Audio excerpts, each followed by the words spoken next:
चारों ओर से दक्षिणी महासागर से घिरा हुआ अंटार्कटिका 140 लाख वर्ग किलोमीटर में फैला महाद्वीप है, जिसके बीचों बीच दक्षिणी ध्रुव स्थित है।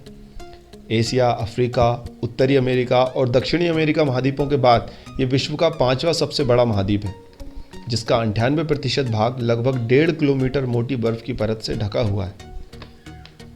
मैंने पिछली एक वीडियो में आपको बताया था कि अंटार्कटिका विश्व का सबसे बड़ा मरुस्थल है। क्योंकि यह बहुत कम वर्षा होती है, इसलिए इसे ठंडा रेगिस्तान कहा जाता है और इसीलिए कोई भी व्यक्ति यहाँ का स्थायी निवासी नहीं है। दोस्तों नमस्कार, मैं राजा मीणा और आप देख रहे हैं फैक्ट फ्लो। अंटार्कटिका आज बर्फ की मोटी परत से ढका हुआ विशाल मरुस्थल है, लेकिन शुरुआत में ऐसा नहीं था। वैज्ञानिकों ने अपनी शोध में पाया कि करीब 53 लाख साल पहले ये गर्म था। यहाँ का तापमान 20 डिग्री सेल्सियस के ऊपर रहता था और ये हरा भरा था।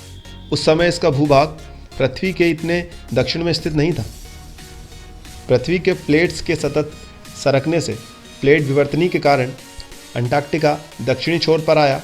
लाखों सालों में हुई इस गतिविधि से पृथ्वी पर कई द्वीप, महाद्वीप और देश एक दूसरे से अलग अलग हुए हैं या एक दूसरे के पास आ गए। अंटार्कटिका में पूरे धरती पर मौजूद पानी का 70% हिस्सा बर्फ के रूप में जमा हुआ है। पृथ्वी का सबसे शुष्क स्थान यही है, जहां कभी वर्षा नहीं होती, जिसे ड्राई वैली नाम दिया गया है।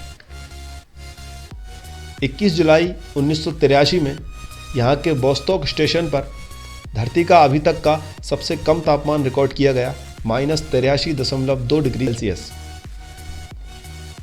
इतनी विषम परिस्थितियों के बावजूद यहाँ जीवन फल फूल रहा है। पेंगुइन और चील यहाँ भारी तादाद में पाए जाते हैं। इतने कम तापमान पर भी ये आराम से रह पाते हैं, क्योंकि इनके शरीर पर फैट की एक मोटी परत होती है, जो इनके शरीर को गर्म बनाए रखने में मदद करती है। इनके अलावा यहाँ टार्डिग्रेड्स, सूक्ष्म जीव जैसे पिस्सू, टुंडा वनस्पति और कवक भी पाए जाते हैं। अंटार्कटिका में अमेरिका का एक न्यूक्लियर पावर स्टेशन भी है, जिसका नाम मैकमर्डो स्टेशन है। यह पावर स्टेशन 1962 से यहाँ कार्य कर रहा है। नॉर्वे के रोल्ड एमल्सन पहले व्यक्ति थे जो दक्षिणी ध्रुव पर पहुंच पाए। सूर्य की पराबैंगनी किरणों को रोकने वाली ओजोन परत में अंटार्कटिका के ऊपर वैज्ञानिकों द्वारा एक बड़े छिद्र की खोज की गई है।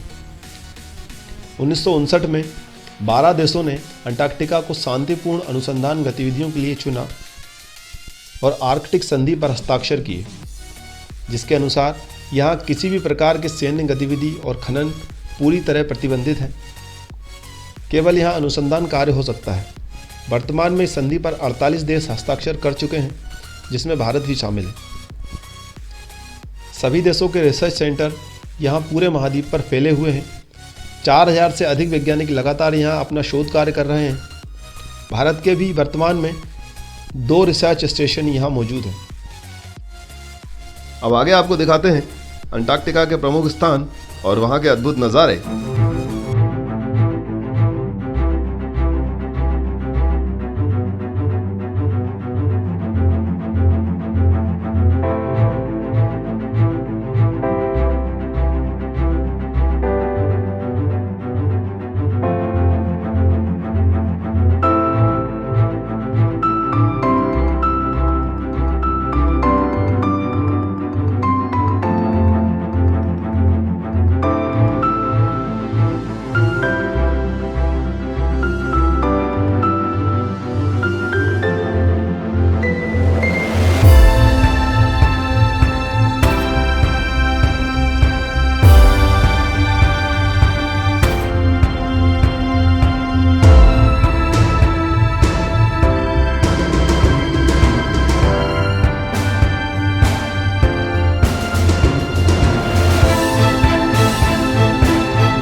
Thank you so much. उम्मीद करता हूँ आपको वीडियो पसंद आई होगी। चैनल को अभी तक सब्सक्राइब नहीं किया हो तो सब्सक्राइब कर दें, वीडियो को लाइक कर दें। मिलते हैं एक नई वीडियो में एक नए टॉपिक के साथ। तब तक के लिए घर में रहिए, सुरक्षित रहिए और देखते रहिए फैक्ट फ्लोर।